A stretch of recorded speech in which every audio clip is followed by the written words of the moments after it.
નમસ્કાર વિદ્યાર્થી મિત્રો. હવે છેલ્લે આપણે વિજ્ઞાનની અંદર પહેલો પાઠ પૂરો કરીએ. ત્યારબાદ હવે આપણે એક નવા પ્રકારના પાઠની શરૂઆત કરવાની છે. હવે જે નવો પાઠ શરૂઆત કરવાના છે આપણે, એ પાઠ પણ કેમેસ્ટ્રીનો જ છે. હવે આ કેમેસ્ટ્રીનો જે પાઠ છે એમાં થોડીક પદાર્થ વિશેની આપણે માહિતી મેળવવાની છે કે પદાર્થ એટલે શું, પદાર્થ કેવા પ્રકારના હોઈ શકે. તો અગાઉના ધોરણોમાં તમે જે ભણી ગયા, ખાસ કરીને પદાર્થ એટલે શું કહેવાય, પદાર્થ કેવા પ્રકારના હોય, દ્રવ્યની જાત કેવી હોય, દ્રવ્યના ગુણધર્મો કેવા હોય, આ બધી બાબતોની આપણે ચર્ચાઓ અગાઉ 9મા ધોરણમાં કરી ગયેલા છે. હવે આપણે જે ભણવાનું છે અત્યારે એ પદાર્થના ભૌતિક અને રાસાયણિક ગુણધર્મો બંનેને કમ્બાઈન કરવાના છે. અને એ દરમિયાન નવા પ્રકારના કેવા કેવા પદાર્થો ઉદ્ભવે, એના ગુણધર્મો કેવા હોઈ શકે, એની થોડીક માહિતીઓ મેળવવાની છે. રોજિંદા જીવનમાં સામાન્યપણે જોવા જાય તો ઘણા બધા પ્રકારના પદાર્થોનો આપણે ઉપયોગ કરીએ છીએ. હવે આ પદાર્થને આપણે ઘણી રીતે ઓળખીએ છીએ. અમુક પદાર્થ હોય તો એને રંગ દ્વારા ઓળખવામાં આવે કે ભાઈ કોઈ ગુલાબી રંગનો પદાર્થ છે, કોઈ લીલા રંગનો પદાર્થ છે, કોઈ બ્લુ કલરનો પદાર્થ છે.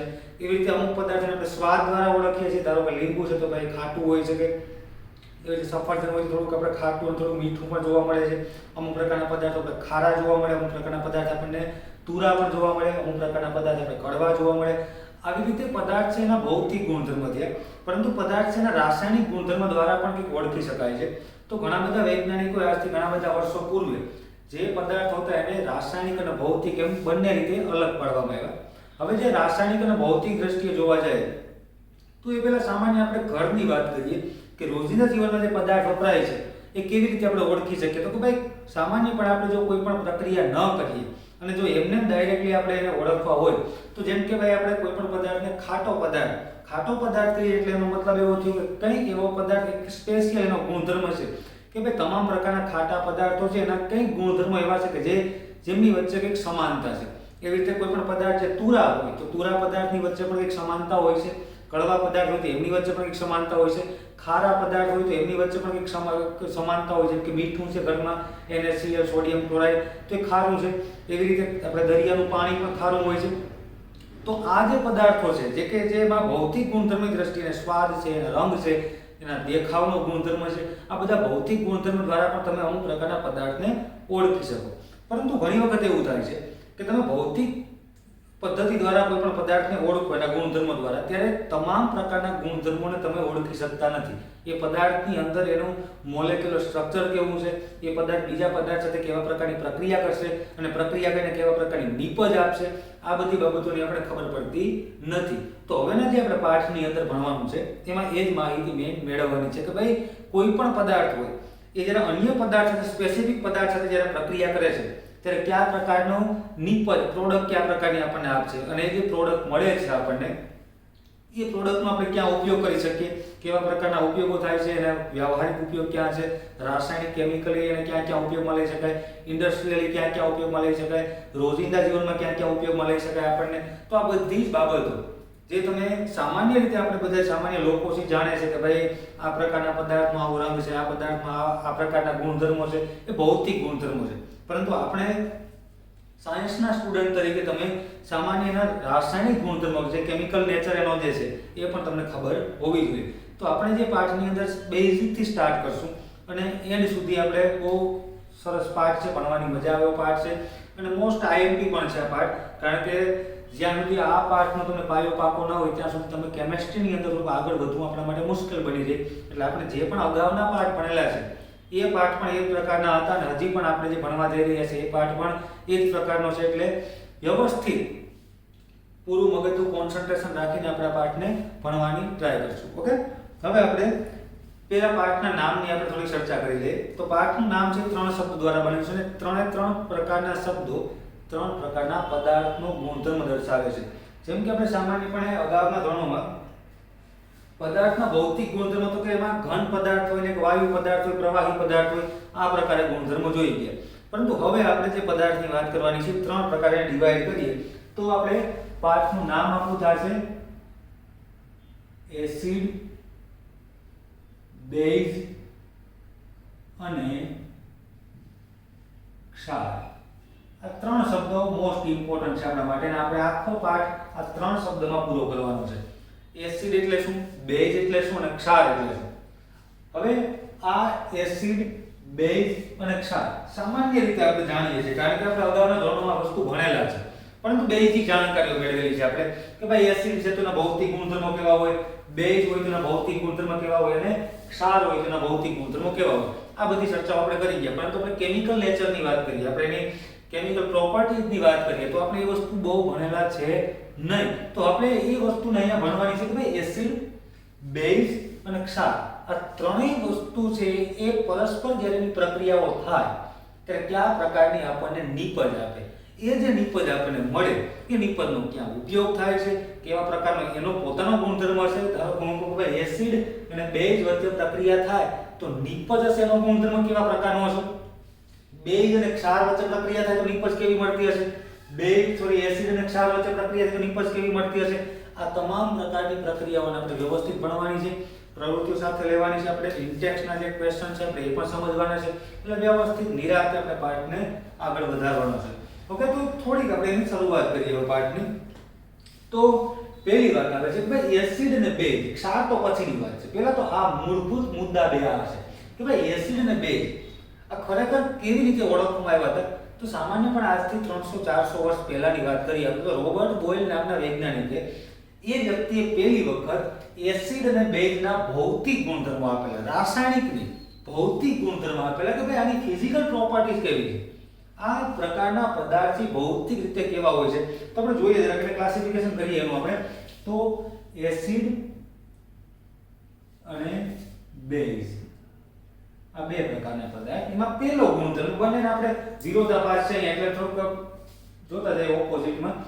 એસિડ સ્વાદે ખાટા હોય છે, સ્વાદે કેવો હોય છે, ખાટા. સ્વાદે ખાટા મતલબ કે આપણે લીંબુ છે તો એક પ્રકારનો એસિડિક પદાર્થ છે, એવી રીતે આંબલી છે તો એસિડિક પદાર્થ છે.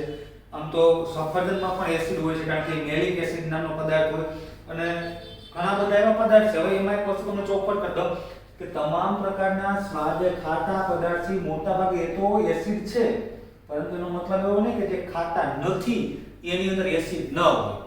નહીં, અમુક પ્રકારના એવા પણ પદાર્થો હોઈ શકે કે જે ખાટા નથી છતાં પણ એમાં એસિડ હોઈ શકે, જેમ કે લવિંગમાં પણ એસિડ છે. એવી રીતે ઘણા બધા પ્રકારના પદાર્થો હોય. આપણા મોઢામાં પણ ઘણી વખત એસિડિક મોઢું આપણું થાય છે તો આપણે મોઢાની અંદર પણ એક પ્રકારનો પદાર્થ જોવા મળે. સાદી સોડા છે પણ પ્રકારનો એસિડ છે એક પ્રકારનો. તો એ પદાર્થો આપણે ખાટા જોવા મળતા નથી. તો ખાટા હોય એવું જરૂરી નથી હોતું. ઘણા પદાર્થ એવા પણ હોય કે જે ખાટા નથી છતાં પણ કેવા હોય છે, એસિડિક નેચર ધરાવતા હોય છે. ઓકે, હવે આપણે વાત કરીએ તો સ્વાદે ખાટા હોય. બેઝની વાત કરીએ આપણે તો એ સ્વાદે તુરા હોય છે. સ્વાદે તુરા, કડવા તો નથી હોતા પરંતુ તુરા હોય છે. જે આપણે ખાસ કરીને મોટા ભાગે કોઈ વનસ્પતિના પાંદડા જેને પર્ણ કહીએ, લીફ કહીએ, એને તોડીને કંઈ ચાવવામાં આવે તો આપણે તુરા લાગે છે. સોપારી છે, તુરી છે, તો મતલબ કે એ સ્વાદે તુરા છે. તો એ પદાર્થો મોટા ભાગે કેવા ગુણધર્મો ધરાવે, બેઝ છે. તો બેઝ અને એસિડ જે છે શું હકીકતમાં એ આપણે જે ભૌતિકની વાત કરીએ ગુણધર્મો દ્વારા, રાસાયણિક ગુણધર્મોમાં હજી આપણે ગયેલા નથી. એના જે પ્રોપર્ટી હજી કેવા પ્રકારની છે એની વાત આપણે નથી કરતા હજી. એટલે આપણે સામાન્ય સમજણ મેળવીએ છીએ. સ્વાદે ખાટા છે, એવી રીતે બેઝ છે, સ્વાદે તુરા હોય છે. ત્યારબાદ લિટમસ પત્રની વાત કરીએ આપણે. હવે લિટમસ પત્ર એટલે ખાસ કરીને થેલોફાઇટા વર્ગની લાઇકેન નામની વનસ્પતિ છે. આના પર્ણમાંથી અમુક પ્રકારનો એક્સ્ટ્રેક્ટ કાઢવામાં આવે, એના દ્વારા કાગળ ઉપર લગાડી અને જાંબુડિયા રંગનું દ્રાવણ હોય છે, લગાડીને લિટમસ પત્ર તૈયાર કરવામાં આવે. આ લિટમસ પત્ર છે મૂળભૂત બે પ્રકારના હોય છે, ભૂરું લિટમસ પત્ર અને લાલ લિટમસ પત્ર. હવે લિટમસ પત્રની વાત કરીએ તો તમે ધોરણ 7 ની અંદર આ વસ્તુ તમે ભણી ગયા કે ધારો કે ભાઈ લિટમસ પત્ર બે પ્રકારના છે. એક ધારો કે ભૂરું લિટમસ પત્ર છે બ્લુ રંગનું, અને એક લાલ લિટમસ પત્ર છે. હું તમને અહીંયા કોઈ જાતની હવે આપણે બીજી ચર્ચા લાંબી નથી કરતા, સમજાવી દઉં ડાયરેક્ટલી. આ વસ્તુની તમને ખબર જ છે છતાં પણ હું તમને કહું છું અહીંયા કે ભૂરું લિટમસ પત્ર છે એને જો એસિડમાં નાખવામાં આવે એટલે એસિડમાં બોળવામાં આવે તો એ કેવા રંગમાં રૂપાંતરિત થશે? લાલ રંગમાં. તો ભૂરું લિટમસ પત્ર જે દ્રાવણમાં ડુબાડવામાં આવે અને જો એ લિટમસ પત્રનો રંગ લાલ રંગમાં કન્વર્ટ થાય, રેડ કલરમાં કન્વર્ટ થાય તો એ શું હશે? એસિડ હશે. એવી રીતે લાલ રંગનું લિટમસ પત્ર છે એને બેઝમાં બોળવામાં આવે તો એ કેમાં રૂપાંતરિત થશે? ભૂરો રંગ. તો આ ભૂરો રંગ એટલે બ્લુ રંગમાં કન્વર્ટ થયું, તો આ શું હશે? બેઝ હશે. આ વસ્તુ એટલી યાદ રાખવાની. પરંતુ જ્યારે ભૂરા લિટમસ પત્રને બેઝમાં ઉમેરવામાં આવે કે લાલ લિટમસ પત્રને એસિડમાં ઉમેરવામાં આવે ત્યારે કોઈ જાતનું રંગ પરિવર્તન જોવા મળશે નહીં. સિમ્પલ રીતે તમને સમજાવી દીધું મેં કે આ રીતે એસિડ અને બેઝની બાબત આપણે સમજી શકીએ. તો લિટમસ પત્રની વાત કરીએ તો એસિડ ભૂરા લિટમસને લાલ બનાવે અને અહીંયા બેઝ છે એ લાલ લિટમસને ભૂરું બનાવે. ઓકે, આ વસ્તુ એટલે ક્લિયર થઈ.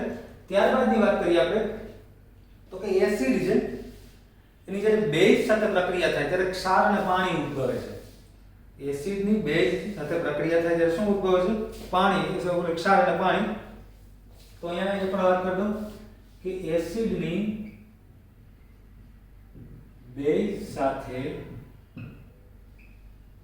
પ્રક્રિયા કરતા ક્ષાર પ્લસ પાણી ઉદ્ભવે છે. હવે સિમ્પલ વાત છે કે એસિડ અને બેઝની પ્રક્રિયા થાય જો ક્ષાર અને પાણી ઉદ્ભવતું હોય તો તમને અહીંયા વાત કરી દઉં. અહીંયા ફરી પાછું ધારો કે આ એસિડ પ્લસ બેઝ, અહીંયા મળે આપણને ક્ષાર પ્લસ પાણી. હવે ક્ષાર કોઈ પણ પ્રકારનો હોય, એસિડ કોઈ પણ પ્રકારનો, બેઝ કોઈ પણ પ્રકારનો, આપણે એના સાથે લેવા દેવા કોઈ વસ્તુ છે નહીં. એટલે આપણે ખાલી એટલું કહેવાનું છે કે નિપજ આ રીતે મળે. તો તમે આને ધારો કે કન્વર્ટ કરી દો બોલવામાં કે ભાઈ બેઝની એસિડ સાથે પ્રક્રિયા કરતા શું ઉદ્ભવતું હશે? તો સિમ્પલ પ્રોડક્ટ એની જ મળે, ક્ષાર અને પાણી. તો આ જે મુદ્દો છે એ કોમન અહીંયા પણ લાગુ પડે છે. અહીંયા તમારે એમ લખી શકે કે બેઝની એસિડ સાથે પ્રક્રિયા કરતા શું ઉદ્ભવે છે? તો કે ક્ષાર અને પાણી ઉદ્ભવે છે. પરંતુ એક ઇમ્પોર્ટન્ટ પોઈન્ટ અહીંયા એસિડ માટે છે કે એસિડની ધાતુ સાથે પ્રક્રિયા કરતા અન્ય નિપજ તો મળે છે, સાથે મેઇન ઇમ્પોર્ટન્ટ છે H2 વાયુ ઉદ્ભવે છે. H2 વાયુ એટલે મતલબ એટલો થયો કે એસિડ પ્લસ ધાતુ નિપજ મળશે આપણને, ક્ષાર પણ મળશે અને પ્લસ મળશે આપણને H2 વાયુ. મોસ્ટ ઇમ્પોર્ટન્ટ વાયુ છે કારણ કે દહનશીલ વાયુ છે, બળતણ તરીકેનો ઉપયોગ થાય છે. પરંતુ એ બેઝમાં આવી વસ્તુ ખરેખર બનતી નથી. પરંતુ એક વાત તમને જરૂરથી કહી દઉં કે પ્રબળ બેઝ છે. હવે એક મુદ્દો તમને પાછો મારે અલગથી ક્લિયર કરાવવાનો છે કે એસિડ પણ બે પ્રકારના હોય અને બેઝ પણ બે પ્રકારના હોય. એનું ક્લાસિફિકેશન હું તમને અલગથી સમજાવીશ. એ કેવી રીતે ઓળખવા એ પણ તમને સમજાવવાનો છું કે એસિડ છે એ સ્ટ્રોંગ એસિડ હોય અને વીક એસિડ હોય. મતલબ કે પ્રબળ અને નિર્બળ એવા શબ્દો વાપરવામાં આવે. તમને ખાલી એની ટર્મિનોલોજી કહી દઉં. એસિડ તો બે પ્રકારના આવશે આગળ જતા આપણે, એક પ્રબળ અને બીજો આવશે નિર્બળ. અને ઇંગ્લિશમાં કહેવામાં આવે પ્રબળને સ્ટ્રોંગ એસિડ કહેવામાં આવે અને આને કહેવાય વીક એસિડ. એ રીતે બેઝની વાત કરીએ તો પણ એ પણ એમ જ થશે. બેઝ પણ બે પ્રકારના હોય છે, એક હશે પ્રબળ બેઝ અને એક હશે નિર્બળ બેઝ. એમાં પ્રબળ બેઝ જે છે અત્યારે ખાલી એટલું સમજવાનું છે ખાલી તમારે કે પ્રબળ બેઝ છે જેમ કે એસિડ તો પ્રબળ હોય કે નિર્બળ હોય. એસિડ પ્રબળ હોય કે નિર્બળ હોય તમે H2 વાયુ ઉત્પન્ન કરશે. તમે ધાતુ સાથે પ્રક્રિયા કરો તો પ્રબળ અને નિર્બળ મોટા ભાગે H2 વાયુ ઉત્પન્ન થાય છે. અપવાદ કિસ્સા છે એ પણ તમને હું વાત કરવાનો છું. ક્યાં નથી થતું આવું, કયા પ્રકારના એસિડ છે H2 વાયુ ઉત્પન્ન નથી કરતા એ પણ હું તમને કહેવાનો છું. પણ અહીંયા હવે એક વસ્તુ એ સમજવાની છે કે બેઝની અંદર મોટા ભાગે પ્રબળ બેઝ છે. પ્રબળ બેઝ H2 વાયુ ઉત્પન્ન કરે છે. પ્રબળ બેઝની ધાતુ સાથે પ્રક્રિયા કરતા શું થાય છે? H2 વાયુ ઉત્પન્ન થાય. ઓકે, હવે તો એટલી સામાન્ય ભૌતિક ગુણધર્મ બાબતોની વાત થઈ ગઈ આપણે અહીંયા. હવે આપણે આગળ વાત કરવાની છે એક સૂચક એવો એક ટોપિક છે. સૂચક એટલે શું? શબ્દ કદાચ તમારા માટે થોડું નવો હોઈ શકે પરંતુ આગળ આ પણ મને છે ક્યાંક આવી ગયેલ છે. સૂચક જેને ઇન્ડિકેટર કહેવામાં આવે, ગાડીનું નહીં પરંતુ અહીંયા સૂચક એટલે ખરેખર ઇન્ડિકેટરનો મીનિંગ જ એવો છે. ગાડીનું હોય તો પણ મીનિંગ એવો થાય કે જેમ કે ઇન્ડિકેટર મતલબ શું છે? ઇન્ડિકેટરનો દિશા સૂચક. કોઈ પણ ગાડી હોય તો ગાડીને કોઈ પણ ધારો કે તમે આગળ સીધા રોડ પર જઈ રહ્યા છો, તમારે આ રીતે અહીંયાથી વળી જાવ તો તમે આ બાજુનું ઇન્ડિકેટર ચાલુ કરો, મતલબ કે તમે એક દિશાનું સૂચન આપો છો કે મારે અહીંયા ત્યાં વળી જાવ, એટલે પાછળવાળો વ્યક્તિ છે એ સંભાળીને ચલાવે. અહીંયા દિશા સૂચક નહીં પણ ખાલી સૂચક કે ઇન્ડિકેટર કહેવામાં આવે, આ સૂચક છે એવું હકીકતમાં. તો એ નવો ટોપિક છે આપણા માટે, જોઈએ જરાક આપણે એને વ્યવસ્થિત.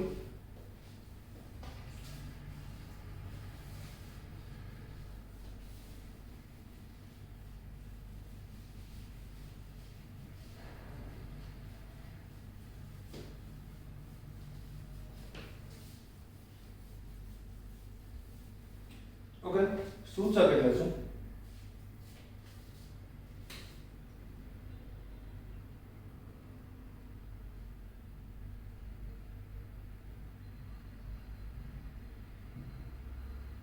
ઇન્ડિકેટર. હવે સૂચક છે એની વ્યાખ્યા છે સિમ્પલ રીતે કે ભાઈ જે પદાર્થ કે જે રાસાયણિક પદાર્થ એસિડ અને બેઝનું રંગ પરિવર્તન એટલે કલર ચેન્જ કરે, રંગ પરિવર્તન કરતા હોય તેને સૂચક કહે છે. ઓકે, જે રાસાયણિક પદાર્થ છે એસિડ અને બેઝનું રંગ પરિવર્તન કરતા હોય એને શું કહેવામાં આવે? તો કે સૂચક. હવે એવું જરૂરી નથી કોઈ પણ એક જ પદાર્થ છે એસિડ અને બેઝ બંનેનું રંગ પરિવર્તન કરતા હોય, કાં તો એસિડ નું રંગ પરિવર્તન કરતા હોય તો બેઝ નું ન પણ કરતા હોય. અમુક પદાર્થ એવા પણ હોઈ શકે જે બેઝ નું રંગ પરિવર્તન કરે પરંતુ એસિડ નું ન કરતા. હવે અહીંયા મૂળભૂત રીતે બે પ્રકારના સૂચક હોય છે. બે ક્યાં છે? તો કે કૃત્રિમ સૂચક આવે, એક કુદરતી આવે. હવે કુદરતી સૂચક છે એમાં પાછા બે પ્રકાર આવે. એમાં એક આવે છે રંગ પરિવર્તન દર્શાવતા અને એક આવે છે ઘ્રાણેન્દ્રિય સૂચક કહેવામાં આવે. હવે જો કૃત્રિમ સૂચક છે તો રંગ પરિવર્તન વાળા છે મોટા ભાગે, એટલે કૃત્રિમ સૂચક તો રંગ પરિવર્તનમાં દર્શાવવામાં આવે કે રંગ પરિવર્તન કરે છે પદાર્થનું. કુદરતીમાં બે પ્રકારના રંગ પરિવર્તન વાળા પણ હોઈ શકે અને ઘ્રાણેન્દ્રિય સૂચક પણ હોઈ શકે. ઘ્રાણેન્દ્રિય, ઘ્રાણ એટલે કે નાકની બાબતની વાત થાય છે. ઘ્રાણેન્દ્રિય સૂચક છે એ એક સ્મેલ ને લગતા છે, પણ એ આપણે જોઈએ હમણાં. પણ પહેલા આપણે કૃત્રિમ સૂચકની વાત કરીએ. કૃત્રિમ મૂળભૂત રીતે બે પ્રકારના છે. એમાં એક આવશે ફિનોલ્ફથેલિન અને એક આવશે મિથાઇલ ઓરેન્જ. આ બે પ્રકારના ફિનોલ્ફથેલિન અને મિથાઇલ ઓરેન્જ આ બે પ્રકારના સૂચકો છે. પહેલા હું તમને આની વાત કરું. ફિનોલ્ફથેલિન છે કયા પ્રકારના પદાર્થનું રંગ પરિવર્તન કરે, એસિડ કે બેઝનું? તો હું તમને જણાવી દઉં અહીંયા કે ફિનોલ્ફથેલિન ધારો કે એસિડ અને બેઝ, ધારો કે ફિનોલ્ફથેલિનના 2 થી 3 ડ્રોપ આપણે એસિડમાં નાખીએ તો હું તમને ફરીથી અહીંયા જણાવું છું કે ધારો કે ફિનોલ્ફથેલિન,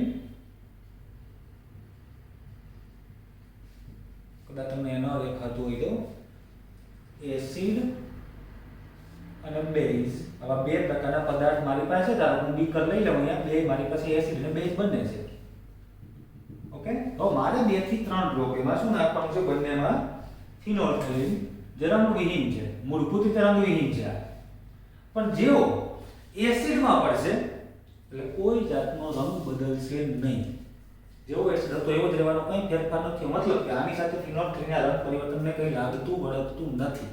પરંતુ જ્યારે ફિનોલ્ફથેલિનના 2 થી 3 ડ્રોપ બેઝમાં નાખવામાં આવે છે, બેઝ જે રંગવિહીન છે, બેઝનું દ્રાવણ જે પાણીમાં બનાવેલું છે રંગવિહીન છે, એનું રંગ પરિવર્તન થઈને થઈ જશે ગુલાબી રંગ.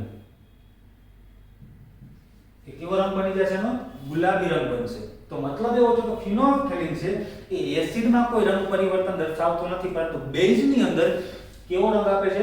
ગુલાબી રંગ આપે છે. તો ત્યાં રંગ પરિવર્તનની ઘટના જોવા મળે છે. ઓકે, ત્યારબાદ મિથાઇલ ઓરેન્જની વાત કરીએ આપણે. તો નેક્સ્ટ મુદ્દો આપણા માટે અહીંયા સાઈડ લાઈન કરીએ આપણે અત્યારે. મિથાઇલ ઓરેન્જ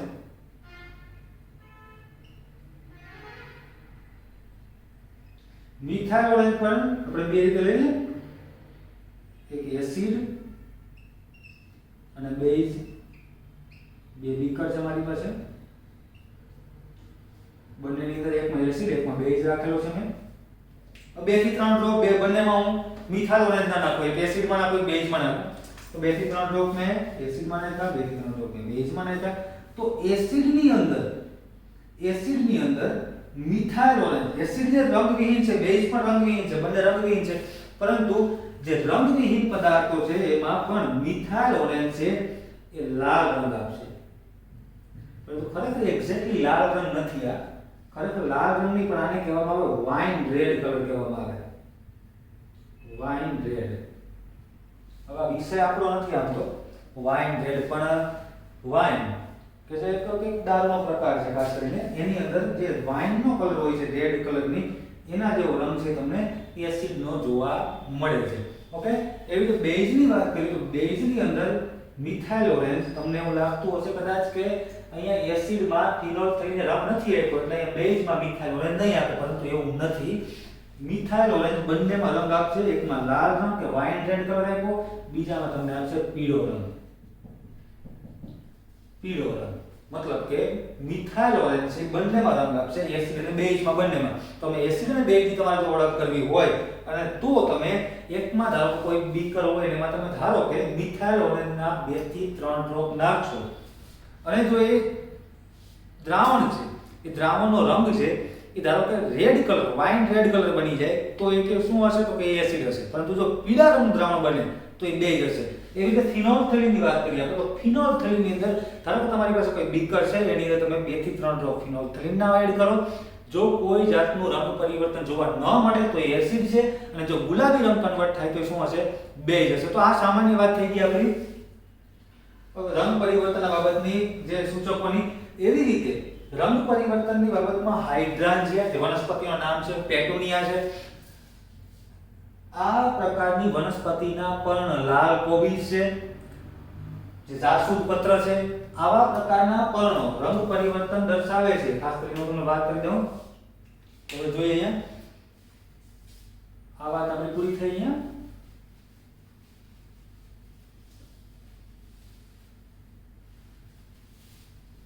તો આપણો બે મેઇન ટોપિક છે, કુદરતી અને એમાં પણ રંગ પરિવર્તન જ્ઞાનેન્દ્રિય. તો જો અહીંયા કુદરતી સૂચકો એમાં બે પ્રકાર હતા. આપણે કુદરતીમાં રંગ પરિવર્તન માટે, રંગ પરિવર્તન દર્શાવવા માટે કુદરતી સૂચકો તો હાઇડ્રાન્જિયા,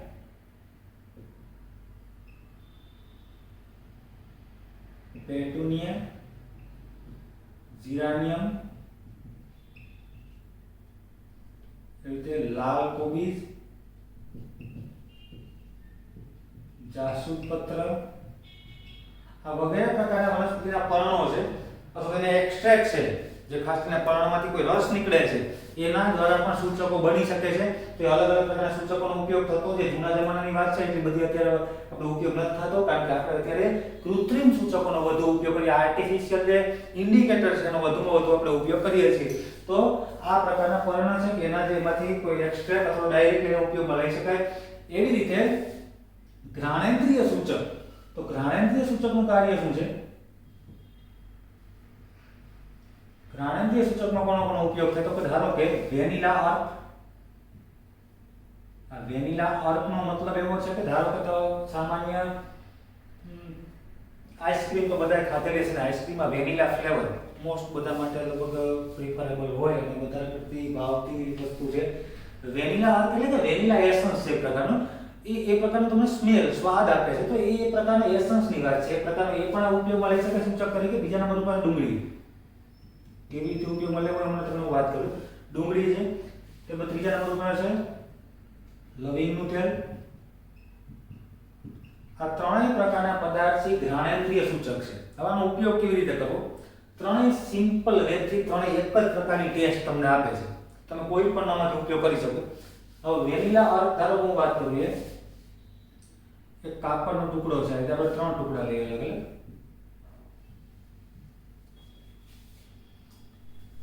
એકમાં આપણે વેનીલા અર્ક નાખેલ છે. આ છે વેનીલા અર્ક. આની અંદર આપણે ડુંગળીનો રસ નાખી દઈએ, આની અંદર નાખીએ લવિંગનું તેલ. ખરેખર તો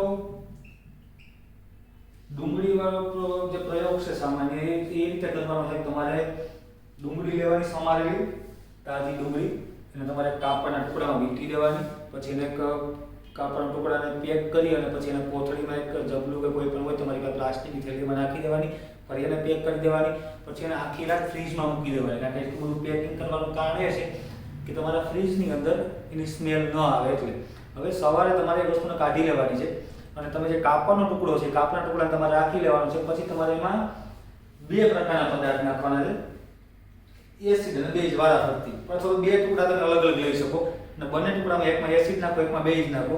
હવે તમારે જોવાનું કે એસિડ અને બેઝ નાખ્યા પછી એક ટુકડામાં તમે એસિડ નાખેલું છે, એક ટુકડામાં બેઝ નાખેલું છે. બંને ટુકડાને તમારે વારાફરતી સૂંઘવાના છે. જે ટુકડામાં તમને સ્મેલ દૂર થયેલી જોવા મળે અને જેમાં તમને સ્મેલ હજી આવે છે એ મુજબ તમે પદાર્થની ઓળખ થશે. ધારો કે તમને એ વાત કરતો આ ત્રણેય પ્રોસેસ એકારે લઈ લઈએ આપણે. ધારો કે મારી પાસે વેનીલા અર્કને આપણે આ જે આખું કાપડ છે એના બે ટુકડા કરી નાખીએ. આ બે ટુકડા અલગ અલગ થઈ ગયા, બેમાં વેનીલા અર્ક તો આવી ગયું. મેં એકમાં નાખી દીધું અહીંયા એસિડ અને એકમાં નાખું બેઝ. હવે થોડી વારમાં અને પછી પાણી તમે ધોઈ શકો એને, પછી સ્મેલ લેવાની તમારે. તો એક ટુકડાની તમને સ્મેલ આવતી હશે જે વેનીલા અર્કની, બીજામાં નહીં આવતી હોય. તમારે સિમ્પલ રીતે ત્રણેયમાં એક જ પ્રોસેસ કરવાની. બે બે ટુકડા કરી નાખ્યા આપણે, એકમાં એસિડ એકમાં બેઝ. સિમ્પલ રીતે લાગુ પડશે બધી જગ્યાએ. તમારે શું કરવાનું છે તો કે એકમાં એસિડ છે એકમાં બેઝ છે, ટુકડા વારાફરતી સૂંઘવાના છે. જે ટુકડાની અંદર તમને સ્મેલ દૂર થયેલી જોવા મળશે, જે ટુકડામાં તમને સ્મેલ દૂર થયેલી જોવા મળશે એ બેઝ વાળો ટુકડો હશે. એમાં તમે શું નાખેલું છે? બેઝ. અને જેમાં સ્મેલ આવતી હશે એ શું હશે? એસિડ. તો મતલબ કે વેનીલા અર્ક હોય, ડુંગળી હોય કે પછી લવિંગનું તેલ હોય, આ ત્રણેયની સ્મેલ દૂર કરવા માટે જવાબદાર કોણ છે? બેઝ, નહીં કે એસિડ. કારણ કે આ એક પ્રકારનું બ્લીચિંગ છે. આ બ્લીચ કરે છે, એમાંથી જે પદાર્થ છે ને એક્સ્ટ્રેક્ટને કાઢી લે છે અને જેથી કરીને સ્મેલ દૂર થઈ જાય છે. તો આ રીતે તમે સૂચકોનો, આપણે સામાન્યપણે સૂચકની વાત કરી ગયા, સૂચકની વ્યાખ્યા જોઈ ગયા. સૂચકના મૂળભૂત બે પ્રકાર છે, કુદરતી સૂચકો અને એક બીજા છે કૃત્રિમ સૂચકો. કૃત્રિમ સૂચકો છે એનું ઉપર આર્ટિફિશિયલ ઇન્ડિકેટરનું કાર્ય શું છે તો કે રંગ પરિવર્તન કરવાનું. પણ કુદરતી સૂચક છે બે પ્રકારના હોય છે, રંગ પરિવર્તન કરતા પણ છે અને ઘ્રાણેન્દ્રિય સૂચક પણ છે. રંગ પરિવર્તન વાળા પદાર્થો આવે અહીંયા સામે છે તમારી, જ્યારે ઘ્રાણેન્દ્રિય સૂચક જે સૂંઘવા દ્વારા ખબર પડે આપણને, સ્મેલ દ્વારા ખબર પડે, એ ત્રણ પ્રકાર છે, વેનીલા અર્ક છે, ડુંગળી છે અને લવિંગનું તેલ છે. તો આ રીતે આપણને એની વસ્તુની ખબર પડે. ત્યારબાદ આપણે વાત કરવાની છે એક ઇન્ટેક્સ પ્રશ્નોત્તર. હવે આ ઇન્ટેક્સ પ્રશ્નોત્તરની અંદર એક પ્રશ્ન એવો છે કે ધારો કે તમને ત્રણ અલગ અલગ પ્રકારની કસનળી આપેલી છે, ટેસ્ટ ટ્યુબ જેને આપણે કહીએ, સિમ્પલ લોજિક વાળી વસ્તુ છે. હવે એકમાં પાણી આપેલું છે, એકમાં એસિડ છે, એકમાં બેઝ છે. જોઈએ ધારો કે આ ત્રણ પ્રકારના પાત્ર લઈ લઈએ આપણે.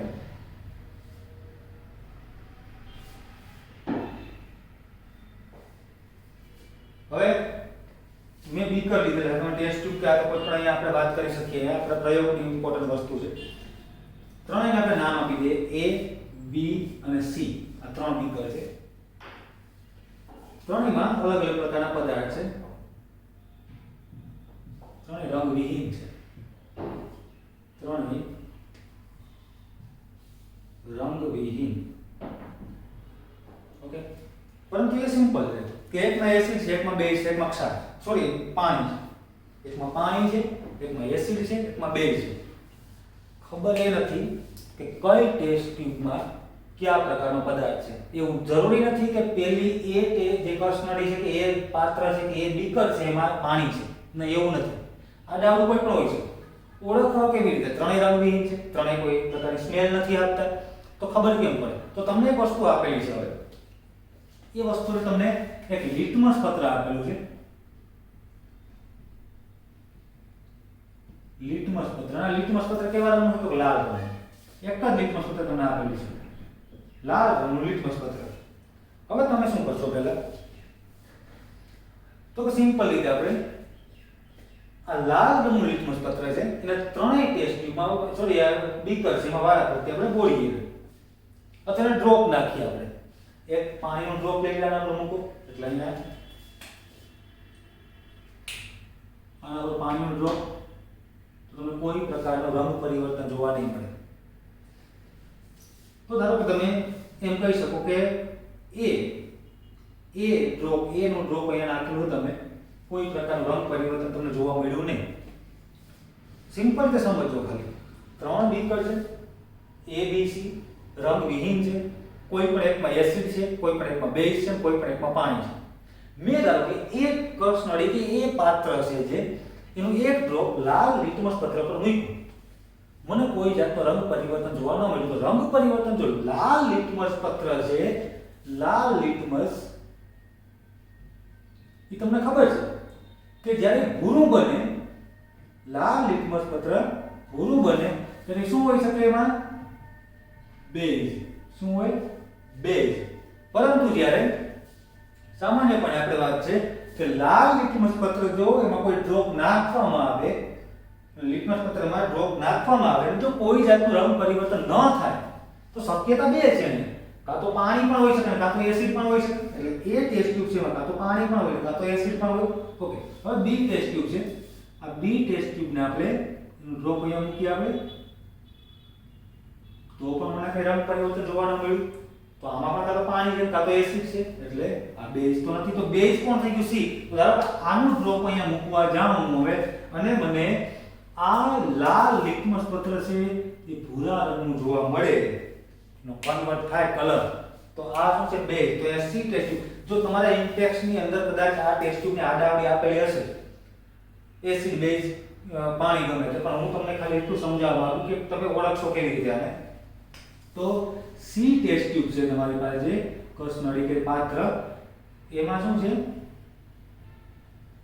બેઝ થઈ ગયો તમારે બેને ઓળખવાનું છે ક્યુ એસિડ છે અને ક્યુ પાણી છે ઓકે હવે તમારે શું કરવાનું છે ફરી પાછા આ જ લિટમસ પત્ર ઉપર એટલે ફેરવી નાખો સાઈડ તમે કદાચ એવી રીતે અથવા તમે સિમ્પલ રીતે હું તો શોર્ટકટમાં તમને એટલું કહેવા માંગુ કે તમારે શું કરવાનું છે આ જે બેઝ છે એનો ડ્રોપ જેને ભૂરો રંગનું લિટમસ પત્ર ઓલરેડી ત્યાં થઈ ગયું હશે એટલામાં તો અથવા તમે એમ કરો કે આ લિટમસ પત્ર છે એને અડધો ભાગ છે એમાં બોળી અડધો ભાગ એટલે એ ભાગ કેવો થઈ જશે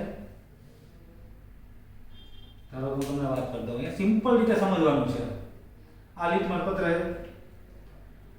એટલો ભાગ ને આ બેઝમાં બોળી દો એટલે બેઝ વાળા ભાગમાં શું થઈ જશે લાલ લિટમસ પત્ર કેવું બની જાય ભૂરું બની જશે ઓકે હવે ભૂરું લિટમસ પત્ર તૈયાર થઈ ગયું તમારી પાસે તમારા વાળા પરથી બી અને સી ટેસ્ટ ટ્યુબ ને બોલો સોરી બી અને એમાં જો બી ટેસ્ટ ટ્યુબમાં બોળવામાં આવે ને કોઈ જાતનું રંગ પરિવર્તન ન જોવા મળે જેનું તો લાલમય રંગ પરિવર્તન નહોતું થયું ને ભૂરાનું પણ ન થાય તો ચોક્કસપણે આ શું હોઈ શકે પાણી કારણ કે તટસ્થ છે કોઈ પણ કે ખાસ કરીને લિટમસ પત્રમાં રંગ પરિવર્તન દર્શાવતું જ નથી એ એસિડ હોય કે બેઝ હોય એસિડ હોય કે બેઝ હોય એકમાં પણ રંગ પરિવર્તન એનું જોવા મળતું નથી ઓકે પરંતુ જ્યારે એની વાત કરીએ આપણે તો હવે સિમ્પલ વાત થઈ ગઈ કે એ જ ભૂરા લિટમસ પત્રને જ્યારે એ ટેસ્ટ ટ્યુબમાં બોળવામાં આવે આ ભાગ છે એ કેવો થઈ જશે ફરી પાછો લાલ રંગ એટલે લાલ રંગ થઈ ગયો એટલે શું હોય એસિડ હોય સિમ્પલ વાત થઈ ગઈ આ એસિડ છે બીજું કોઈ નવીન નથી આની અંદર એટલે સિમ્પલ લોજિક દ્વારા તમે આ વસ્તુને સમજી ગયા કે ભાઈ એ ટેસ્ટ ટ્યુબ છે એમાં એસિડ છે બી માં પાણી છે અને સી માં બેઝ છે તો આ રીતે તમે એને ઓળખી શકો એ સિવાય આપણે થોડું હજી પણ આપણે એસિડ બેઝ અને ક્ષારની પરખ આપણે તો અત્યારે જે એસિડ અને બેઝની પરખ કરવાની છે ક્ષારની વાત નથી કરતા આપણે હજી જોઈએ એને જરા વ્યવસ્થિત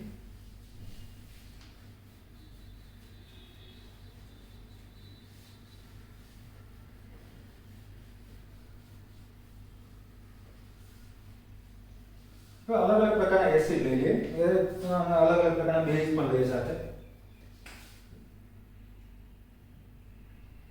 એસિડ ઓર બેઝ પછી અહીંયા આવશે લિટમસ ની વાત કરીએ આપણે લિટમસ તો લાલ અને ભૂરું સૂચક ની વાત કરીએ આપણે તો સૂચક બે પ્રકારના ફિનોલ્ફથેલિન અને બીજું લઈ લઈએ આપણે મિથાઇલોરેન. ઓકે, એટલી વસ્તુ છે આપણી પાસે, 4 વસ્તુ. એસિડમાં આપણે ઘણા બધા પ્રકારના એસિડના પ્રકાર છે. એમાંથી કોઈ પણ એસિડ લઈ શકીએ આપણે, બેઝ પણ લઈ શકીએ. HCl છે, H2SO4, HNO3, CH3COOH, બેઝ લઈ શકાય NaOH, KOH, MgOH twice, NH4OH વગેરે. આમાં તમારે ઘણા બધા એડ કરી શકો આની અંદર એસિડ અને બેઝ, પણ આપણે થોડા બોર્ડની મર્યાદાને લઈને થોડા લખીએ અહીંયા. હવે HCl સિમ્પલ લાલ લિટમસ પત્રમાં કોઈ જાતનો ફેરફાર થશે નહીં, એટલે હું અહીંયા ચોપડી લગાવું છું, ખાલી રંગ પરિવર્તન જોવા નહીં મળે. પરંતુ ભૂરું લિટમસ પત્ર કેવું થઈ જશે? લાલ. ફિનોલ્ફથેલિનમાં કોઈ જાતનો રંગ પરિવર્તન ન જોવા મળે કારણ કે એસિડ છે, પરંતુ મિથાઇલ ઓરેન્જ કેવા રંગનું થશે? લાલ રંગનું દ્રાવણ બનશે. H2SO4 આમાં કોઈ જાતનો ફેરફાર નહીં, લાલ રંગ બનશે. ફિનોલ્ફથેલિનમાં કંઈ નહીં, અહીંયા લાલ રંગ ફરી પાછો. HNO3 એસિડ છે, અહીંયા કંઈ નહીં, લાલ રંગ થશે. પૂરા લિટમસ પત્ર લાલ બનાવશે. ફિનોલ્ફથેલિન નહીં રંગ આપે કારણ કે બેઝને આપે. મિથાઇલ ઓરેન્જ લાલ રંગ આપશે. એસિડિક એસિડ CH3COOH એ એસિડ છે એક પ્રકારનો, એટલે એ પણ આવી ગુણધર્મ દર્શાવે. એસિડિક એસિડ લાલ લિટમસ પત્રમાં કોઈ જાતનો રંગ પરિવર્તન નહીં, ભૂરા લિટમસ પત્રને લાલ બનાવશે. ફિનોલ્ફથેલિનમાં રંગ પરિવર્તન નહીં જોવા મળે. મિથાઇલ ઓરેન્જમાં લાલ રંગનું દ્રાવણ બનશે. Okay, NaOH sodium hydroxide. Sodium hydroxide છે એ બેઝ છે. સોડિયમ હાઇડ્રોક્સાઇડ બેઝ હોવાથી લાલ લિટમસ પત્ર કેવું બનશે? ભૂરું. પરંતુ ભૂરા લિટમસ પત્રને ભૂરું જ રહેવાશે, એમાં લાલ નહીં બને, એટલે એમાં રંગ પરિવર્તન જોવા મળશે નહીં. ફિનોલ્ફથેલિનમાં ગુલાબી રંગ આપશે, ગુલાબી રંગ. પરંતુ મિથાઇલ રંગમાં કેવો રંગ આપશે? પીળો રંગ. મિથાઇલ ઓરેન્જમાં રંગ નહીં આપે એવું નહીં, રંગ પરિવર્તન નથી થતું એવું નહીં, પીળો રંગ આપે છે. તો હવે KOH એ પણ આ રીતે છે, કારણ કે હવે બધા બેઝ છે. Sodium hydroxide, potassium hydroxide, magnesium hydroxide, ammonium hydroxide વગેરે. તો અહીંયા ભૂરા લિટમસ પત્રમાં કંઈ નહીં, અહીંયા ગુલાબી રંગ, અહીંયા પીળો રંગ. એ રીતે મેગ્નેશિયમ હાઇડ્રોક્સાઇડ એ પણ બેઝ. તો ભૂરું લિટમસ પત્ર છે એને લાલમાં રૂપાંતરિત, લાલ લિટમસ પત્ર ભૂરું બનશે. ભૂરા લિટમસ પત્રમાં કોઈ ફેરફાર નહીં, ગુલાબી રંગ અહીંયા આપશે, અહીંયા પીળો રંગ આપશે. એ રીતે એમોનિયમ હાઇડ્રોક્સાઇડની અંદર પણ આ પ્રક્રિયા, કોઈ જાતનો ફેરફાર નહીં, ગુલાબી રંગ, પીળો રંગ. તો અહીંયા સિમ્પલ રીતે આપણે સમજી શકીએ કે આ રીતે આપણું કોષ્ટક પૂરું થાય છે. આ તમે હજી પણ ઘણા બધા પ્રકારના એસિડ અથવા બેઝની વાત કરી શકો. હું તમને એક્ઝામ્પલ આપી શકું અહીંયા, તમારે તમારી રીતે ટ્રાય કરી શકો. આની અંદર ધારો કે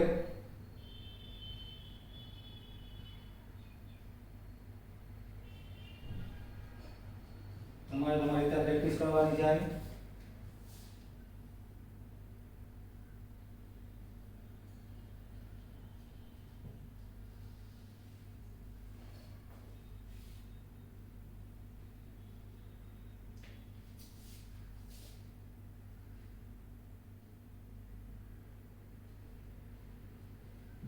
એટલે એક્ઝામ્પલ આ તમારે સમજવાના છે કે ભાઈ એસિડ ક્યાં છે, બેઝ ક્યાં છે અને એ રંગ પરિવર્તન કેમાં કેવું થશે.